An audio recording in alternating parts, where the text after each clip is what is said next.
बिस्मिल्लाहिर्रहमानिर्रहीम। अस्सलाम वालेकुम डियर स्टूडेंट्स, मैं हूं आपका मैथमेटिक्स इंस्ट्रक्टर अली अहमद और मैं आप सबको मैथमेटिक्स बाय अली अहमद में खुशामदीद कहता हूं।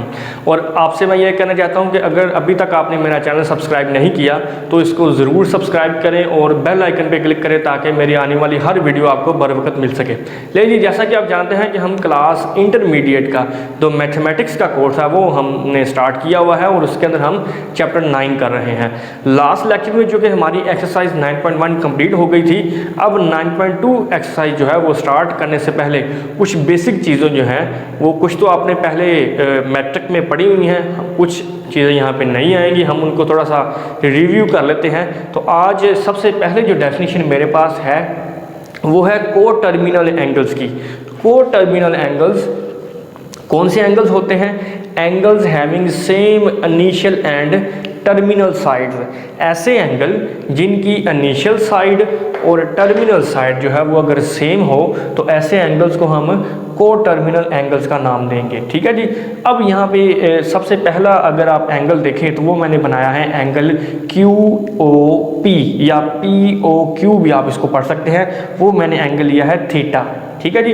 अब ये इसकी इनिशियल साइड है और ये इसकी फाइनल साइड है या जिसको आप टर्मिनल साइड बोलते हैं। अगर इसी को मैं एक्सटेंड करूं, देखें यहाँ पे अब आपने गौर करना है, यहाँ से लेकर यहाँ तक जो एंगल था वो मेरा है थीटा।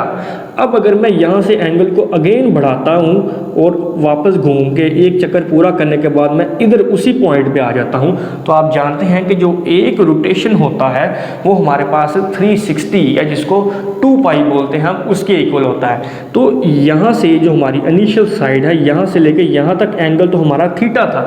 अब वहाँ से हमने फिर जब मेजरमेंट शुरू की, एक चक्कर घूम के वापस उसी पॉइंट पे आ गए, तो हमने कितना ड्यूरेशन मेजर किया?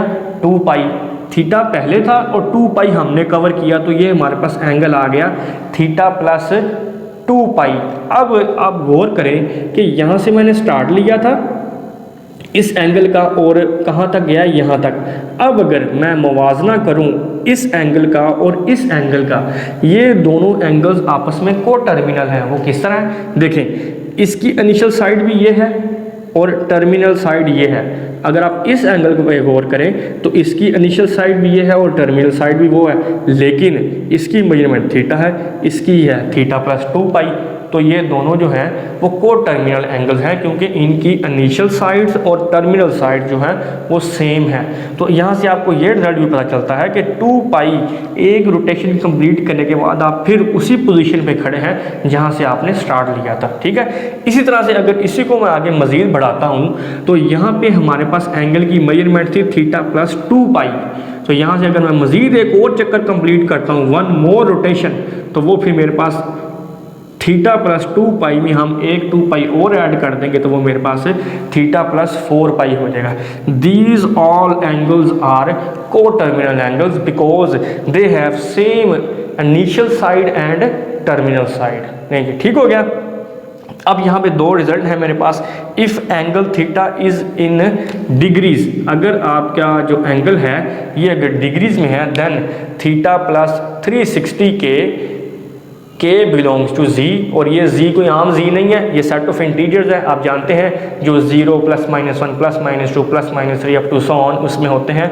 इज को टर्मिनल एंगल टू थीटा, कहता है कि अगर थीटा आपका एंगल डिग्रीज में है तो इसका जो को टर्मिनल एंगल होगा वो क्या होगा? ये थीटा प्लस 360 के, वही मतलब उसमें 2 पाई जो है वो ऐड हो जाएगा अगर हम बात करेंगे डिग्रीज में। और अगर हम इसकी रेडियंस में बात करेंगे, if angle theta is in radians then theta plus 2 pi के, 360 की जगह पे 2 पाई यूज़ हो जाएगा जब हम रेडियंस में बात करेंगे। देन रेडियन में जो थीटा का को टर्मिनल एंगल होगा वो थीटा प्लस 2 के पाई इज को टर्मिनल एंगल टू थीटा। अब यहाँ पे हमारे पास एक जनरल एंगल जो है वो हमने ड्राइव कर लिया है, वो क्या है? थीटा प्लस 2 के पाई। और वही के जो है वो आपका बिलोंग कर रहा है सेट ऑफ इंटीजर्स से जिसको हम जी से डिनोट करते हैं। ये फार्मूला जो है वो आपने याद करना है, हम नेक्स्ट इसको यूज़ करेंगे। लेकिन जी नेक्स्ट हमारे पास एक छोटी सी डेफिनेशन है क्वाड्रेंटल एंगल की। तो ये हम देखते हैं कि ये क्या है। If the terminal side of an angle falls on x axis और y axis it is called quadrantal angle। Very simple, कहता है कि अगर यहाँ पे सबसे पहले मैं बनाता हूँ जी आपका प्लेन जो है ये आपकी वाई एक्सिस है, ठीक है जी, और ये एक्स एक्सिस है, ठीक है जी। तो कहता है कि ऐसा एंगल जिसकी टर्मिनल एक्सिस, जो टर्मिनल साइड है, या तो वो एक्स एक्सिस पे फॉल करे या वाई एक्सिस पे। फॉर एग्जांपल यहाँ पे मैं एंगल बना रहा हूँ 90 डिग्री का, ठीक है जी।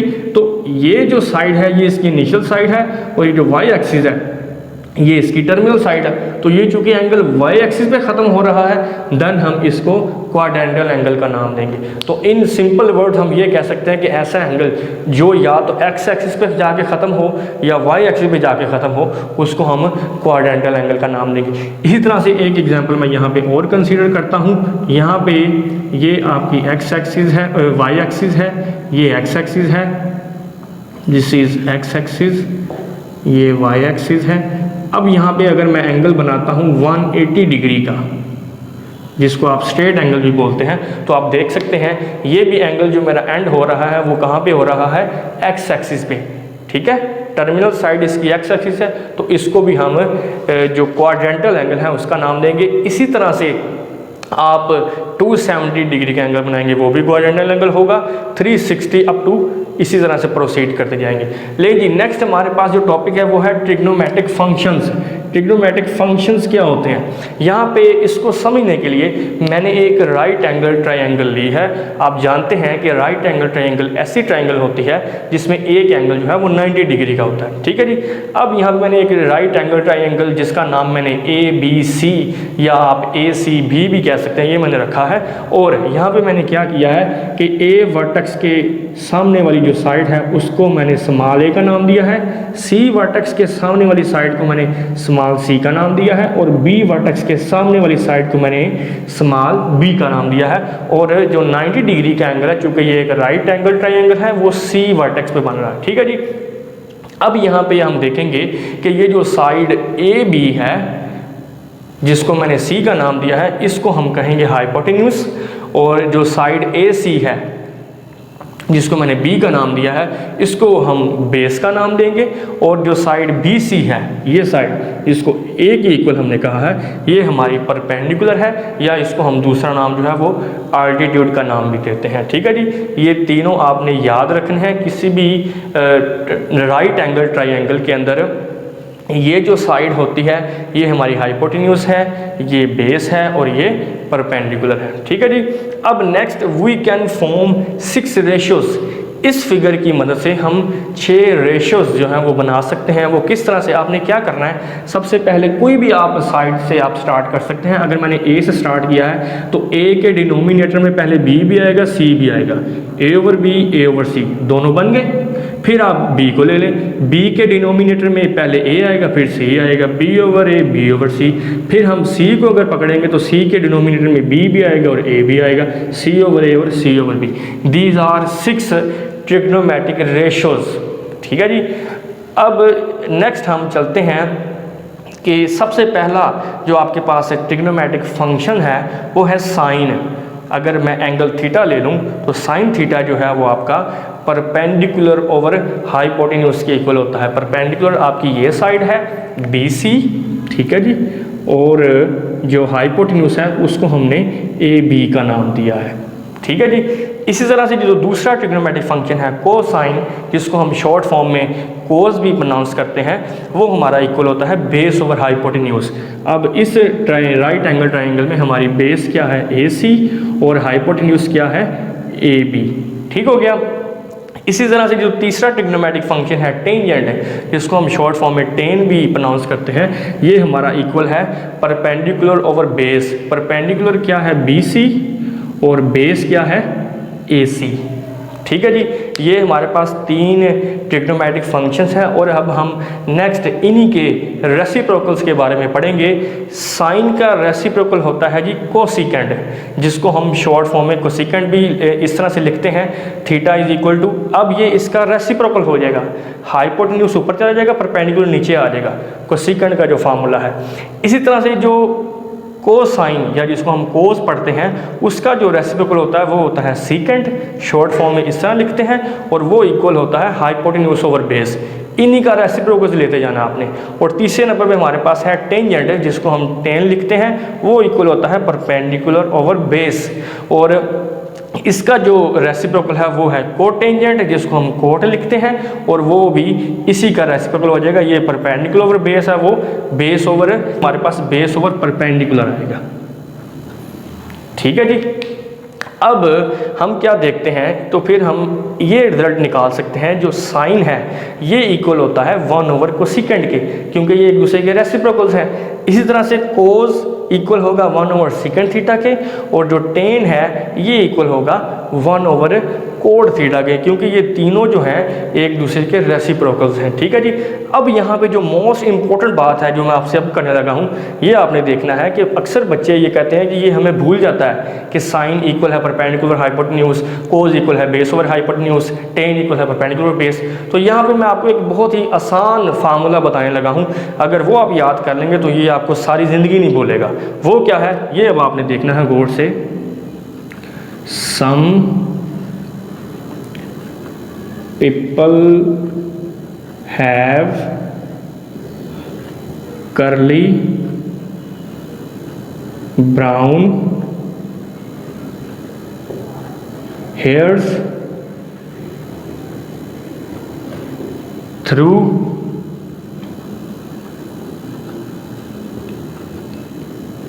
proper brushing। ले जी, अब आप ये सोच रहे होंगे कि इस सेंटेंस का इस सारे से क्या लिंक है। मैं अभी बताता हूँ आपको। देखिए, सबसे पहला जो हमारा फार्मूला है वो है sine theta equals to perpendicular over hypotenuse.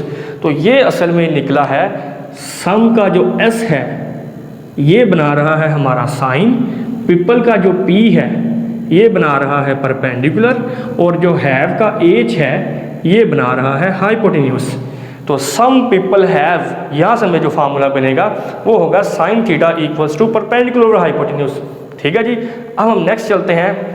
जो दूसरा फार्मूला है cos theta equals to base over hypotenuse.